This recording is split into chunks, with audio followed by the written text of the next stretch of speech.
Alrighty, ladies and gentlemen. It appears that the next wave of drip marketing, the official confirmations, all of the info regarding Wuthering Waves 3.1, it is still continuing as we head on into the rest of 2026. And Kuro Games is welcoming us back with that official reveal for both Aemeath and Luuk. And so what I wanted to do today was actually start breaking down, for Aemeath in particular, with her reveal as a fusion sword user, what this actually means for the future of the meta in Wuthering Waves. Because I think that Aemeath's release itself isn't that surprising. I don't think anyone is confused or shocked by the fact that she's a fusion character. We got all of this news about, Lynae being built on, around the Exostrider. We know that, the Exostrider itself is, slumbering, and Aemeath clearly has something to do with it.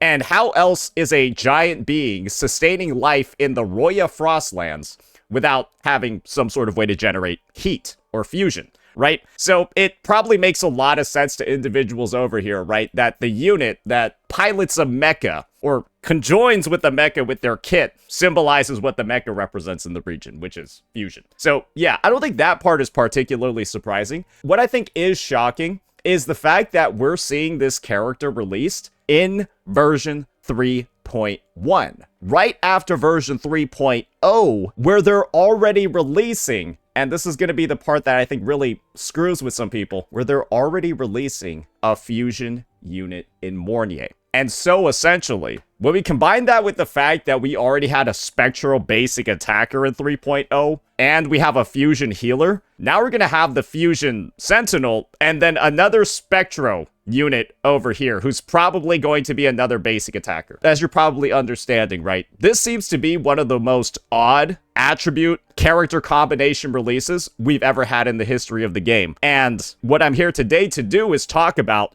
what her being fusion and what him being spectro actually entail. So without further ado, let's go ahead. Let's get right on into it. First things first, let's focus on Aemeath and let's talk about why her being fusion is such a big benefit to her character. That's because she's already going to have potentially some of the most teams and some of the most partners in the history of the game. One of the big characters that embodies fusion and is one of the biggest supports for fusion is easily this character called Lupa.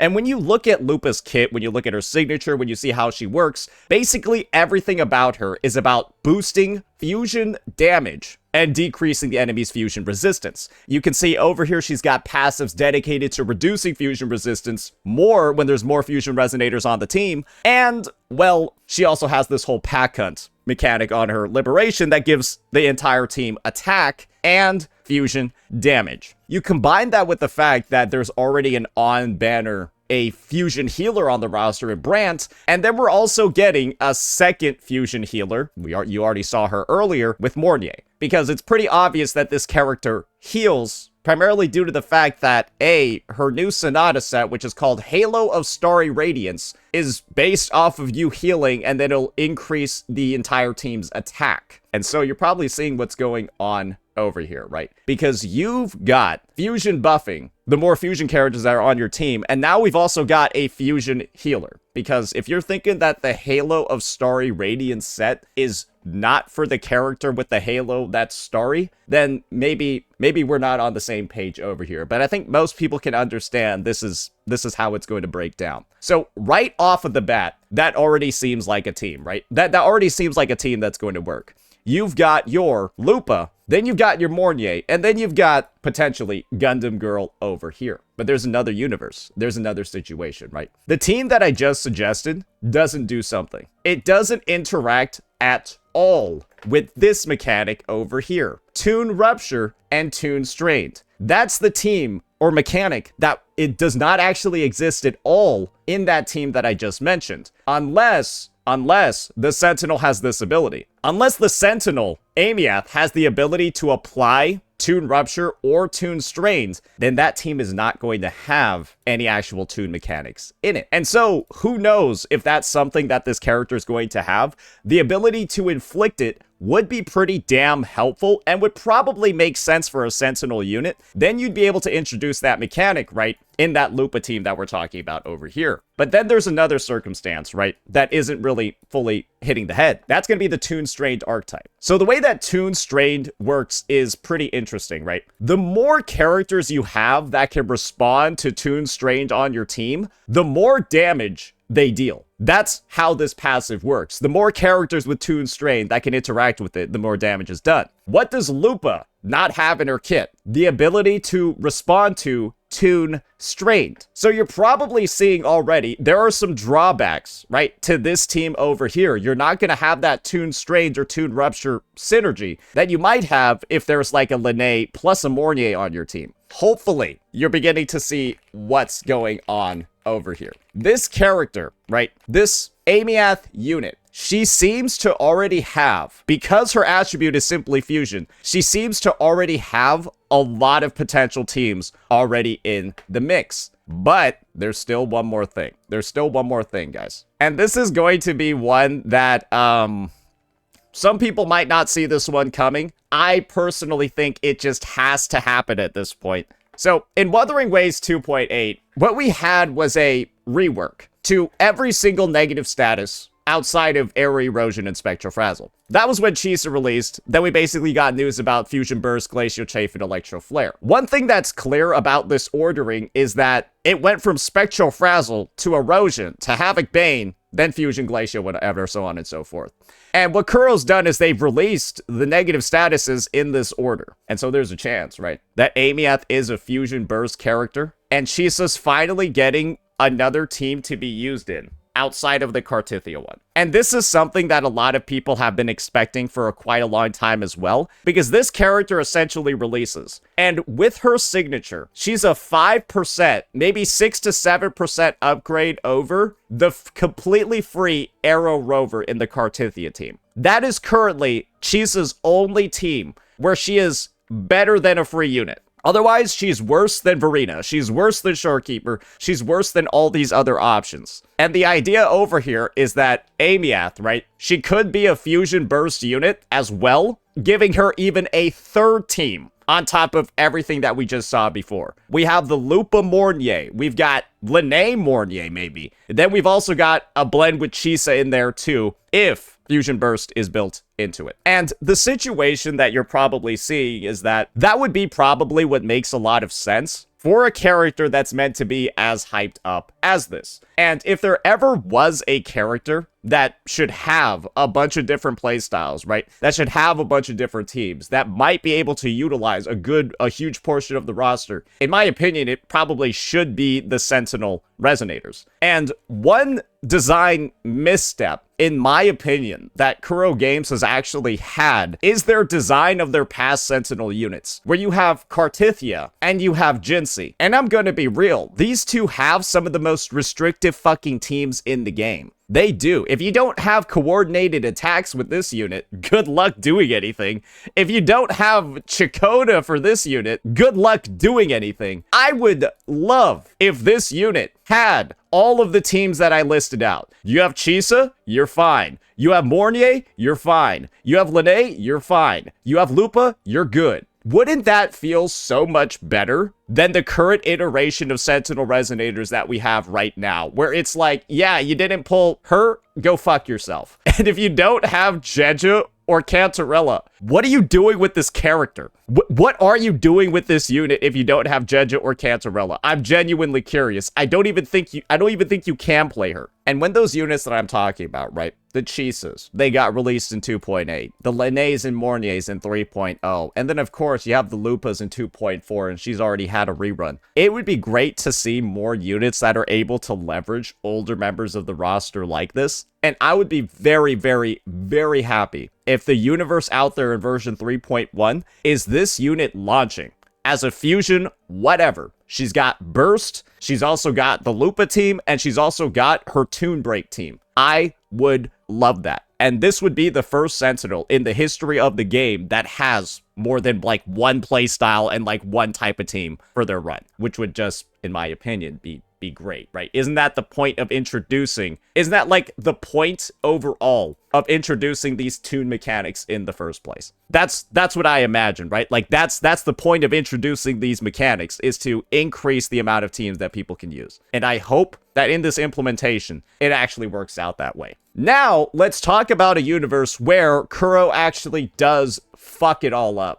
Because I've been on the optimistic side over here, but there is a massive opportunity for players to just get screwed over here. And it's extremely simple what needs to happen. Are you guys ready? It's extremely simple how Kuro can take all of these ideas and throw them away. All that needs to happen is that this character needs to scale off of HP or defense. And if this character scales off of HP or defense, everything I just said is completely fucked. Let me explain why. One of the big things I talked about, right, was the synergy with Lupa. If she scales off of defense or HP, then this is what happens. Your pack hunt, which gives you attack that increases up to 18%, well, now this attack buff doesn't do anything. Now this doesn't do anything. All you get is the fusion damage bonus and then the reduction, which is still good, but, well, part of the reason why you were using this character was because of their 18% attack buff, which is pretty fucking good. Another synergy that's gonna get completely fucking cooked if Aemeath is a HP scaler is basically all of her synergy with Lynae and Mornye. Let me explain to you exactly why. A big part of Lynae and Mornye's kits is their Sonata effect. And both of these Sonatas increase attack. This one, Pact of Neon Light Leap, increases attack. This one, Halo Starry Radiance, increases attack. And so, if Aemeath is not an attack scaler, bro, she's gonna have like, she actually will only be usable with Chisa. If Aemeath is not an attack scaler, she's like actually then only good with Chisa. Because you know who doesn't have buffs related to attack? It's her. Because all she does is reduce defense and give attribute damage. And so, it's really just that simple, ladies and gentlemen. If Kuro wants to be, or wants to have the same exact, mindset, right? The same exact mindset of how they're going to be designing their Sentinel units, all they need to do is make Aemeath not scale with attack. And then she's probably only going to have Chisa as a reasonable support, because what the fuck would be the point of having all of these supports and some DPSs that are buffing your attack when you don't scale off of it? Are you beginning to see why I am both optimistic but also scared about this character's design? Because I see a lot of potential over here. This could be one of the best releases in the history of the game when it comes to team building, variety, builds, all of that, right? This could be one of the best teams, or one of the best units ever. But it also could be literally the worst and a straight up repeat. It could be a repeat of Cartithia. Because we all remember what kind of happened with Cartithia's release. And what is the truth about her? She kind of feels like one of the most SIG-reliant characters in the game because everything else is focused on having high base attack and lower other stats, right? So, when this is the situation that's happening over here, just understand, ladies and gentlemen, there's a lot of potential for good and there's a lot of potential for bad when it comes to this unit. I would just wait for her kit design, wait to see what her scaling is, wait to see like what she looks like during the live stream, and probably wait for Jeff Keighley's reveal, because if they don't like spoil or leak this unit's animations via like Jeff Keighley or something, I don't know what Kuro Games is doing. They've got to show her off early beforehand. Yeah, like they better pull another Jeff leak and have him show off her kit. That would make the most sense. That's going to be the discussion on Aemeath over here. And hopefully you guys can understand, A, where my pessimism is coming from, because we have had a Sentinel who seemed like they were going to be really versatile and stuff, and then they released as an HP scaling, arrow erosion reliant unit. And Aemeath looks like she could be the exact opposite. But she could very easily be the same fucking thing if they just repeat this. Little bit concerned, but we'll see. I have confidence. I feel like Kuro Games has learned from their Cartithia experience. And guess what, guys? If Aemeath works with more teams, do you know what that's going to lead to? If Aemeath works with all three of those supports, you pull her, and then people will want to pull Lupa. Then they'll want to pull Lynae. They'll want to pull Chisa, and they'll want to pull Mornye. If they like that Aemeath enough, and she has like 3 different teams, teams, then people will be like weird and pull all of her teams just so they can try her out in every single lineup. I'm saying that's a future as well. And as long as they're balanced and not overpowered and they all feel like there are different ways to play the unit and team and characters and it's fun, what's the issue? That's our take on Aemeath. And now let's change gears a little bit and talk about whatever the fuck is going on over here with Luuk Herson. I don't even know why they decided to release this guy so fucking early. It doesn't make sense to me. Let me just explain this. He's clearly a Spectro Gauntlet user. And when the free-to-play new standard Gauntlet is basic attack focused, and then the set called Rite of Gilded Revelation is also basic attack focused, and he's also all about like dripping gold and shit, and his blood is made out of gold. Guys, it's pretty clear that, yes, everything in the game for Luuk is there. You can like pre-farm him. You can literally like get like the boss mats you need to like level him up. Everything is there. And my question is, why the fuck did Kuro Games decide to release 2 Spectral basic attackers in a row? I don't think anyone understands that, because it was so confusing, the release order, that people thought this set was for Lynae, because this is her exact damage type and attribute. It is. It's Lynae's exact damage type and attribute. You can't even blame the people in CN with the proper translation of this Sonata thought it was for Lynae because of the fucking release order. This is what I mean. You have Spectro and then Fusion, and then in 3.1, it's Spectro and then Fusion again. Did we need another Spectro main DPS? Like, I think we could have gotten one, but did it need to be in 3.1 right after you released a Spectro basic attacker sub DPS? Probably not. And I feel like when it comes to the actual ordering of the 5-star units, people are just kind of really confused. Because A, I don't think anyone expected Aemeath this early in 3.1. I get that she's important to the storyline, so I could see why she's there, but right after you released a Fusion support? And there's really no justification for whatever the fuck Luuk is doing over here. Bro could have easily been 3.2, 3.3, 3.4. But I guess part of it, right? I guess part of it is that they really want to get Rover's past out of the way quickly. Maybe that's why Mornye and Luuk are being wrapped up so early on in like the 3.x story arc, right? Maybe they just want to get like Rover's past co-workers, get their matter settled immediately. Maybe that's what's going on. But still, another Spectro basic attacker right after a Spectro basic attacker in 1.0. I don't really know what's going on over here. But I do know one thing for certain. And you want to know what the odd thing is? Luke's probably actually needed on the roster. Do you want to know why? Because the Spectro DPSs in this game are just not very good.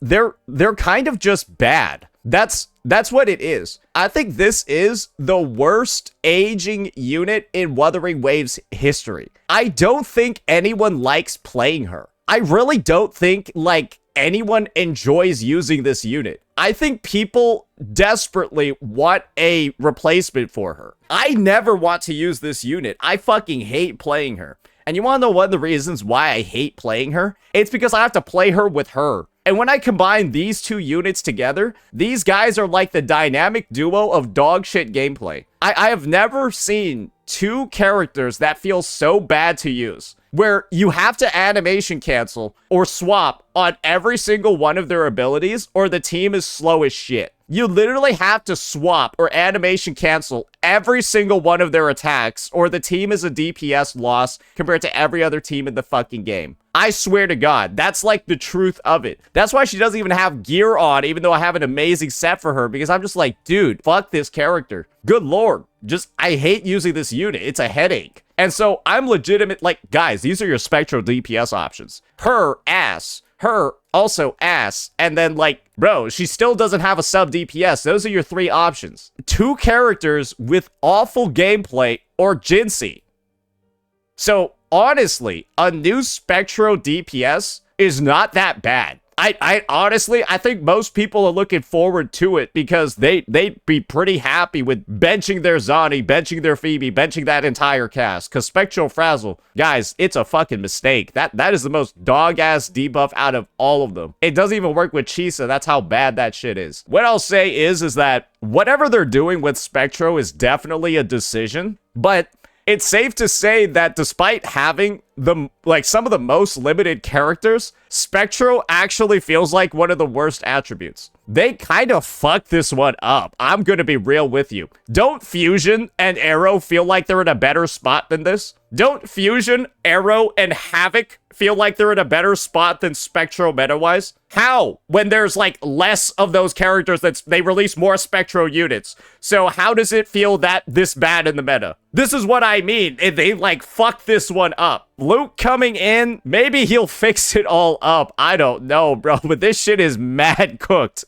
It is mad cooked. Overall, I'm just gonna say, Wuthering Waves 3.1 looks like just one of the most confusing updates ever character-wise. And I don't think that following Spectro Fusion, I don't think anyone expected another Spectro Fusion. I think it's more so nobody expected these characters. I think people expected the attributes. They just didn't expect these two right after 3.0. So, yeah, we'll just have to see. But I think a lot of promising stuff for the meta is here. It's just all up to Kuro Games to make sure that they don't implement it in a rough way. Because I've already explained to you, just make her defense or HP scaling, and then basically everything is completely cooked. So yeah, that'll be it for this one, ladies and gentlemen. My initial thoughts on the new 3.1 official details. We'll come out with our free-to-play budget weapon guide a bit later on. But yeah, peace out. Let me know what you all thought.